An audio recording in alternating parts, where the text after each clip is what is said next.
So welcome you all for this discussion, and today we are going to discuss about financial planning. And when I say financial planning, it is going to be how a young person should plan himself and how he will use the available modern um, techniques or modern tools, assets, and how he will plan for his wealth creation. That's the topic for today. And let's start with Satheesh. Great. Thanks, Professor, and good evening again to all my industry colleagues here. Uh, I think I've spent a long part of my career between two large institutions, both at Citi and Axis, and now at 361. Really seeing the broad array of wealth management challenges from a customer lens. But I think it's very interesting. So when I look back, many of us, let's say we were in our 20s, teens, in the 90s, to how, let's say, people who are in their 20s and 30s today, how are they looking at the world differently? I think what's dramatically changed in today's environment is how technology has really democratized investment choices.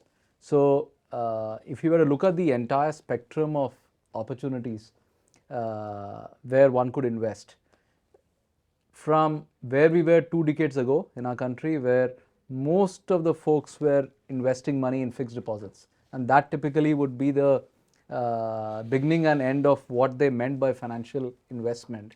Today, I think investing in mutual funds has taken extremely deep-rooted, flex. The industry is now over 50 lakh crores.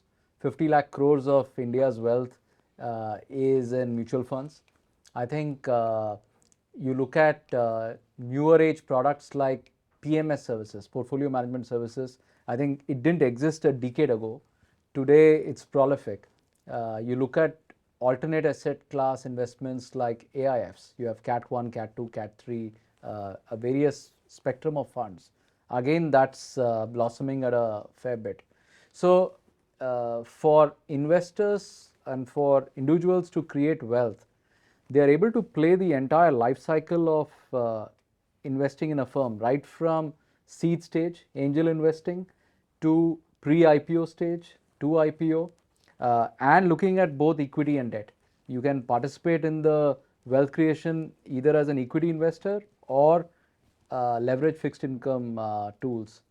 And I would say what's also fascinating is, depending on life choices uh, and consumer behavior, uh, technology is enabling that much more freedom for people to spell out what their behavior is, what's their profile, and really be in a position to choose products which are best meant for them. So, I mean, to pick up the marketing word, segmentation of one, when it comes to choosing financial products, is really taking root. So, I think we are at a beautiful point in the build out of wealth management as an industry. And just like, if you were to give an analogy to the medical profession, where people moved from relying on their family physician to finding specialists for each part of the body, right? Every 3 inches you move in your body, there is a specialist. I think something similar is happening in the world of wealth management, where I'm sure our parents' generation would park their money in a bank in a fixed deposit. To today, I mean, a firm like 361 is a great example, where we manage, for example, 7,200 of India's richest, manage 4.5 lakh crores of money. So all it's pointing out is that we are at a beautiful inflection point, reflecting on India's wealth creation. And I think it's just going to spur on more with many more entrepreneurs joining the bandwagon, creating beautiful businesses. So those were my opening thoughts. Would love to hear your thoughts as So well. maybe I'll just put an add on to what you said. And if I look back when I was, say, 22 to 30 years, uh, if I look back, uh, even the parents, even including us, I think our thought process around wealth creation was more conservative. Now I have seen people even at my age, taking those decisions which are much more aggressive. When you talk about in terms of your PMS, what is the kind of equity we have, exposure to equity we have. I think that is something which has radically changed over years, and people have, including in India, I would say in India people have become more aggressive in terms of investment. They are more open to seek new ideas. Even technology has given us huge impetus on this. Uh, during those days, if I go back, I never understood what is the difference between being a chartered accountant. What is a debt fund and equity fund? And nowadays, my son talks about derivatives, and he is a computer engineer. So you can think about what's the change which has happened. So my advice to the current generation, while we are looking at some of the prospective professionals looking at this entire event, I would say that please start early. Start saving early. That's something which we missed, during our time. Be aggressive in the market initially, and there's enough time for you to, put balance around your investments. So By those the way, are just this morning, I read a Ray Dalio statement which said you got to be really aggressive to create wealth, and you got to be really defensive to protect wealth. Yeah. So this very nuanced, calibrated choice has to be made all the time. I agree. And it's interesting to see Yeah. the next generation is far more aggressive. I agree. So those were my initial thoughts. Yeah. Right, so I come with the background of a PFSI. I was there almost 40 years at HDFC, and housing loan was the product which was not known in the country that time. And generally people bought houses only once they were in 35 and 36, once they had a family and they wanted extra space. But post-COVID, things have really changed. People are now looking for larger houses because now it's entertainment from home, work from home, and all those things. The millennials, which were there just before COVID, they were almost like an Uber generation. They said, why buy an asset? Also because they were very mobile in terms of their job movement and all those things. The moment COVID happened, they realized that there's nothing where, for example, a lot of people who are tenants, they had to leave their places. The lessor will not give it to them. And that's where the entire cycle after COVID, if you see the real estate cycle, has picked up from there. And if you see the average value of a HDFC loan, pre-COVID was somewhere around 27 lakhs. It's up 25% in 3.5 years. Two reasons. One, that people are buying larger houses. People don't mind staying slightly away from offices simply because of work from home.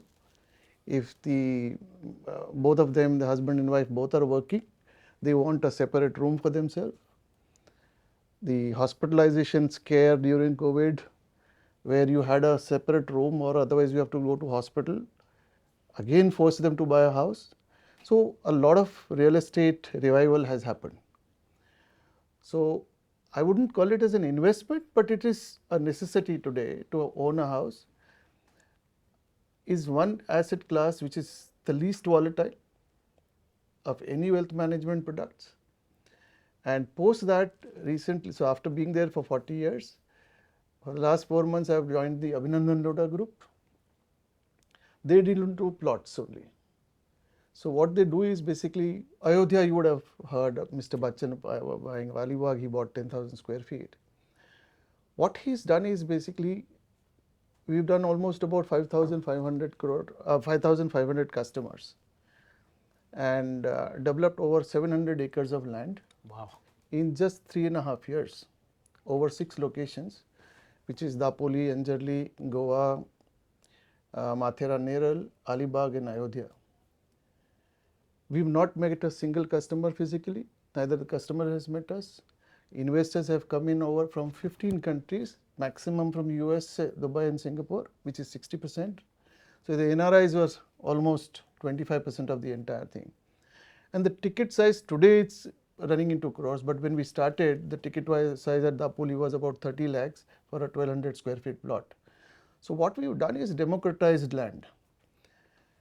So what we do is basically buy the land, raw land from the farmers, finish it, put up the facilities, which would be in your clubhouse, your infrastructure, water, sewage and all, provide security with a guarantee that for 10 years this, I mean, we do that Satbara title, everything is in demat form.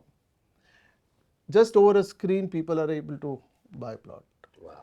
And why Amazing. and this is so scalable. That's why when you said 700 acres and you're surprised, it is so scalable. Because when you're buying something, we go to a place to buy a plot, first 100 acres may you will not even know what is available where the facility is. Here on the screen, you know, the clubhouse is here, the community center is here, the swimming pool is here, the artificial beach is here and all those things. So it made sense. What it required is the brand, the trust. In India, you know how Yeah, and real brands estate sell. in particular needs solid trust. Yes, but fortunately, the Lodha name did help. But this is a different Lodha altogether. It's not the Macrotech Lodha. It's a younger brother of his. And his vision has been, he put up a research team in all these centers. And two things he looked at: the infrastructure which is going to come up in those centers, which will be the connectivity part, and the local support from the government. So if it's that double engine, which is state and central, then things move much faster. Yeah. Just give you a simple example, Dapoli. The first 2 years ago, we sold land there at 550 rupees a square feet. 2 years later, 1500 rupees a square feet. Now see his vision. He knew the Bombay-Goa highway is coming up. It was scheduled for December 24. It is happening as per schedule. Road distance from Bombay to Dapoli today is 6 hours. With this highway, it will be down to 3 hours. Goa itself will be 6.5 hours. So in case of land, if you are holding it for say 10 years or something, over time city limits change, the FSI changes, the development happens, and land is a scarce commodity. You know, you just can't multiply or print land like this. And that is his ability to basically identify locations and offer it clean, neat. And we've just delivered Goa, and you will be amazed to see the photographs which have come. This thing, it's as per the renders what we had shared. So this can become a good investment. See, a lot of wealth management, even including, they come and say you should have to have asset allocation. ये as में आपको equity इतना करना है, date इतना करना है, real estate इतना करना है, गोल्ड इतना करना है.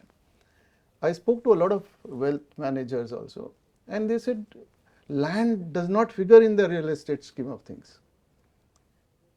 It is only the consumption part of real estate which figures, which is where you stay. But land as an investment does not figure because that avenue is not there. What these people, or what we have done is basically